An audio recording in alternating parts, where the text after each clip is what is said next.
Visi pembangunan ekonomi Bapak adalah Pancasila, kerakyatan, kekeluargaan. Di sini diartikan punya pekerjaan formal, gajinya nggak gede-gede amat, sekitar di atas 5,2 juta.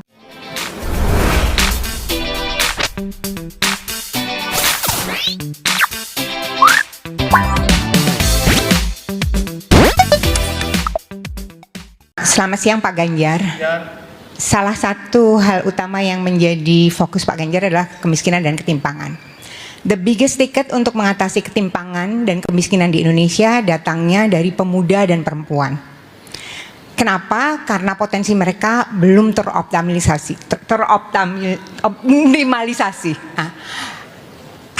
Pemuda berumur 19 sampai dengan 29 tahun hanya sekitar 1,7% yang sudah mentas. Ini studi Prospera. Mentas di sini diartikan punya pekerjaan formal, gajinya nggak gede-gede amat, sekitar di atas 5,2 juta dan punya cuti. Kemudian pada saat yang sama, memang di tahun 2022 ada 1,85 juta sarjana baru. Namun pengangguran paling tinggi datangnya dari lulusan universitas. Pengangguran sarjana hukum hampir mendekati 30%. Demikian juga hal yang sama perempuan. Perempuan labor force participation kita dari tahun ke tahun sudah puluhan tahun masih sekitar 50-53%. Ada diskriminasi untuk perempuan di lapangan kerja, di tempat kerja. Upah perempuan rata-rata sekitar 1/3 sampai dengan 40% lebih rendah daripada upah laki-laki dengan karakteristik yang sama.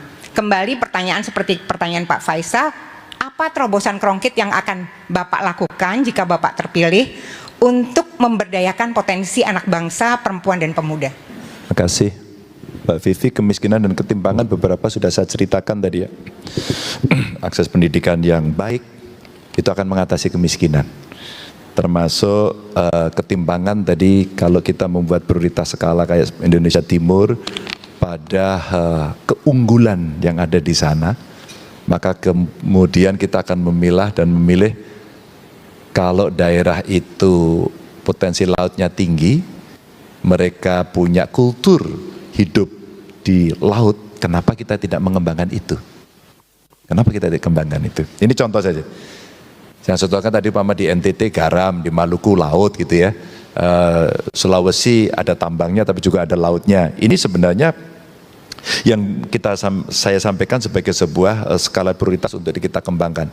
Ada risetnya dan ada perguruan tinggi yang bisa membantu. Kalau kemudian kita mau melibatkan, oke, ketimpangan itu korbannya biasanya pada anak dan perempuan, terjadi pengangguran, dan bagaimana menyelesaikan itu. Semua yang pengen bekerja, pilihannya ada dua. Anda mau jadi pegawai atau Anda jadi pengusaha. Sebenarnya dalam konteks merdeka belajar hari ini bagus banget. Tapi masih belum lepas. Saya menawarkan pada perguruan tinggi, saya undang, mahasiswamu itu daripada 1 semester di situ suruh praktek aja. Boleh ke perusahaan, boleh ke kantor saya. Pernah terjadi waktu itu dari Visipol UGM. Dia datang, kau pengen jadi apa? Saya pengen jadi jurnalis Pak. Saya pengen jadi ASN Pak. Saya pengen melihat aja Pak. Ya udah praktek aja. Dekannya ngizinkan, dan kemudian dia praktek magang di saya. Sayang pada saat ujian saya tidak disuruh nguji. Mestinya saya ikut nguji dong. Nah ujiannya akhirnya paper, tapi oke. Itu dilakukan, tapi mereka bisa learning by doing dan mengerti. Maka saya dorong mereka, kenapa Anda tidak menjadi entrepreneur? Pada saat entrepreneur pasti persoalannya satu, dia mengatakan selalu, kami nggak punya modal Pak. Lo modalmu itu sekolahmu itu. Hanya siapa yang bisa mendampingi untuk mengeluarkan? Alkisah Bu, kemudian saya membuat namanya Heterospace. Heterospace itu co-working space di mana mereka bisa berkumpul dan berdiskusi. Apa yang terjadi? Keluar, mereka berkolaborasi membuat usaha, startup. Lalu pada berikutnya akhirnya adalah produknya dan mereka mengatakan bahwa kami tidak punya akses modal. Saya buat namanya Bu, kredit milenial Bu. Suku bunganya rendah, kita batasi plafonnya nggak tinggi-tinggi. Kita buat skim khusus Bu, masuk ke sana. Termasuk bagaimana perempuannya? Perempuannya sama. Kemudian kita berdayakan, ada pekerja migran sudah pulang, ya. Ibu-ibu, karena lebih banyak perempuannya, apa keterampilan yang Anda bikin? Saya ke Hong Kong, Bu. Di Hong Kong itu pelatihannya apa, Bu? Mereka minta pelatihan pertanian. Sudah jelas keliru. Sudah jelas keliru. Di Hong Kong latihannya pertanian, yang dilatih itu pekerja migran. Nggak masuk akal. Akhirnya ada perbankan waktu itu kalau nggak salah BNI sama Mandiri yang melatih. Saya bilang, latihlah dia manajemen keuangan. Ya. Terus nanti di daerah itu kami yang mengerjakan. Keluarganya itu istrimu lagi kerja di luar, nanti dia balik, dia investornya. Yang dilatih keterampilannya kamu. Ada investasi dia masuk membeli aset. Sawah. Kamu yang dilatih. Nanti dia pulang dengan modal yang dia miliki akan bekerja. Dan kamu sudah saya latih. Oke. Nah beberapa produk mereka kita yang beli off takernya pemerintah, Bu. Oke, jadi demand side lagi dia. Lagi. Yang harus dilakukan oleh pemerintah Iya, ya. kita- Mencari dan juga menjadi demand juga. Ya, dan kita pemerintahnya. kemudian Oke. dengan demand side itu didorong. Jadi Baik. ekonomi kreatif dan pengusaha itu ruang terbesar untuk pemuda, Bu. Maka kita ajak, hai anak muda, kenapa saya bikin kreatif hub tadi, Bu? Iya. Kami punya ada di Semarang, di Solo. Ini contoh aja yang konkret. Baik, Pak. Selamat siang Pak Prabowo. Saya tertarik untuk bicara tentang kemiskinan, Pak. Karena memang betul tadi slide Bapak, kemiskinan kita sudah mencapai 9,5%. Kemudian kalau kita mengikuti saran dari Bank Dunia dengan garis batasnya adalah 3,2 dolar per kapita, maka kita akan menjadi sangat besar jumlah orang miskin, menjadi lebih dari 100 juta. Katakan kita tidak mengikuti apa yang disarankan Bank Dunia, tapi artinya bahwa orang miskin kita itu jauh lebih besar daripada 9,5%. Itu pertanyaan saya yang pertama. Nah terus kemudian dalam visi misi Bapak sangat menarik karena Bapak ingin mengembalikan visi pembangunan ekonomi Bapak adalah Pancasila, kerakyatan, kekeluargaan. Gitu ya. Artinya itu menjadi modal sosial yang harus mendasari setiap kebijakan. Yang ingin Bapak capai adalah demokrasi ekonomi, termasuk di dalam pengentasan kemiskinan. Artinya semua orang ikut terlibat di dalam menciptakan kue ekonomi dan ikut menikmati. Nah pertanyaan saya Pak, selama ini kita investasi juga sudah tinggi, tetapi di daerah-daerah yang investasinya tinggi, kemampuan untuk mengurangi kemiskinan itu justru malah rendah. Kemampuan untuk menciptakan lapangan kerja juga rendah. Nah jadi apa yang akan Bapak lakukan? Apakah dalam pengentasan kemiskinan orang miskin itu tidak lagi menjadi objek dalam pembangunan ekonomi, tetapi juga subjek yang ikut di dalam menyelesaikan masalah?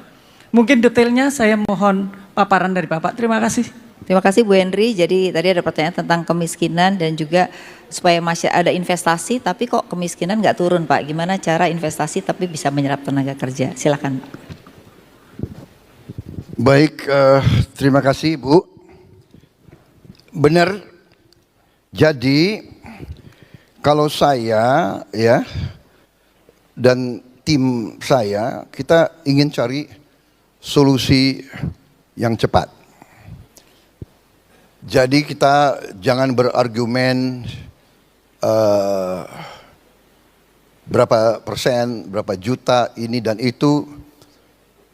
Kalau saya sebagai mantan militer, saya dididik untuk selalu siap menghadapi kemungkinan paling jelek. Katakanlah kemiskinan, ya bukan kita mau berargumen, katakanlah kemiskinan kita memang sudah 100 juta orang. Ya berarti kurang lebih 21 juta kepala keluarga. Iya kan? What is the solution? Tadi saya sudah paparkan. Ya. Pemerintah kita sekarang sudah menggelontorkan puluhan miliar dolar dari APBN kita untuk meringankan beban orang-orang miskin. Subsidi energi, subsidi BBM, direct transfer, cash direct transfer, dana desa dan semuanya. Dan dalam pembagian tadi, Bapak Ibu lihat, ya, alokasi untuk perlindungan sosial, bantuan sosial sangat-sangat besar. Kalau tidak salah, hampir 500 triliun. Untuk pendidikan 660 triliun dan sebagainya. Jadi kita punya modal. Kita harus ambil langkah berani.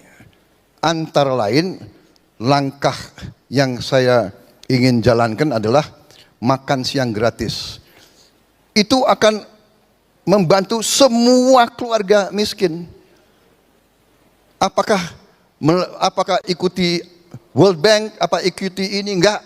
Semua anak Indonesia akan dapat makan, kecuali anaknya orang kaya. Anak orang kaya enggak butuh lagi. Tapi semua sekolah, semua pesantren dari usia dini akan kita kasih makan siang. Itu adalah keberpihakan. Itu adalah wujud dari keadilan sosial. Bagaimanapun satu keluarga punya 2-3 anak, dia sudah tidak perlu lagi mikir 3 anaknya akan dikasih makan tiap hari. Itu salah satu wujud daripada keberpihakan. Kemudian kita masih banyak lagi. Kita punya dana desa. Ya, 1 miliar 1 desa. Kita masih ada lagi. Kita banyak sekali ada BLT. Macam-macam BLT. Ini kalau kita himpun dan kita kelola, ini bisa jadi cash direct transfer. Katakanlah, ini saya kira banyak ekonom sudah menghitung ini, ya. Ini sudah dilaksanakan di Brazil dan sebagainya. Kapasitas kita ada. Jadi saya sangat optimis dalam waktu dekat kita bisa memperbaiki nasib orang-orang miskin kita. Oke. Tentunya kunci terakhir adalah tadi hilirisasi. Ya, saya diberi tahu oleh para pakar, ada 1 kilang minyak di Jepang, dia menghasilkan 70% BBM untuk rakyat Jepang. 30% adalah limbah. Limbah ini diserap oleh 40.000 pabrik di Jepang. Limbahnya dipakai oleh 40.000 pabrik. 1 kilang minyak, 40.000 pabrik. Kalau 1 pabrik aja ada 5 insinyur di situ, itu sudah 200.000 insinyur. Belum dan sebagainya dan sebagainya. Dan Jepang is a high income country. Ya. Jadi itu satu komoditas. Kita siapkan pohon industri untuk 21 komoditas. Oke. 21 komoditas.